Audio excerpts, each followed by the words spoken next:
Мас Академийн төлөөлөгч шинэ уян хонгорсон амралтын өдөр Филиппин улсыг зорилоо. Тэрээр Филиппин улсын Себу хотод байрлах Нис англи хэлний сургуульд суралцахаар болсон байна. Филиппин улсын албан ёсны хэл англи учраас англи хэлийг орчинд нь сурч хэлний мэдлэгээ ахиулах боломжтой. Англи хэлийг богино хугацаанд чанартай суралцах боломжийг Мас Академи олгодог. Мас Академи нь Филиппин улсын 30 гаруй сургуультай албан ёсны хамтын ажиллагаатай ажиллаж, англи хэл сурах хүсэлтэй хүүхэд залуусыг тус сургуулиудын хэлний бэлтгэл зурчилдаг юм а. Мас Академийн албан ёсны төлөөлөгчид дээрх сургуулиудад ажилладаг бөгөөд таныг Филиппин улсад хонгоцноос буух суралцах, Монгол руу буцах хүртэлх хугацаанд бүхий л асуудлыг тань төлөөлөгч зохицуулж өгдөг. Одоо Мас Академийн 14 төлөөлөгч Филиппин улсын Себу хотод ажиллангаа сурч байгаа бөгөөд ахин нэг төлөөлөгч Филиппин улсын Себу хотод байрлах нийс сургуулийг зорилоо.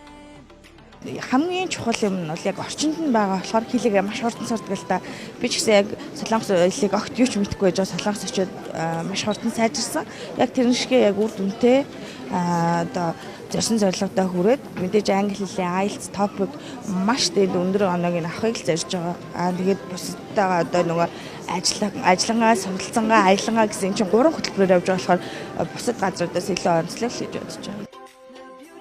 Мас Академи 2010 оноос эхлэн байгууллагын дотоод болон гадаад сургалтыг зохион байгуулж ирсэн. 2019 оноос үйл ажиллагаа өргөжүүлэн Филиппин, Сингапур, Канада нэгдэх улсын англи хэлний сургуулиудын Монгол дахь албан ёсны төлөөлөгчөөр ажиллаж байна. Англи хэлийг сурах сонирхолтой хүн бүхэнд хамгийн боломжит зардлаар дэлхийн хэмжээний чанартай боловсролыг богино хугацаанд орчинд нь эзэмших боломжийг олгодог.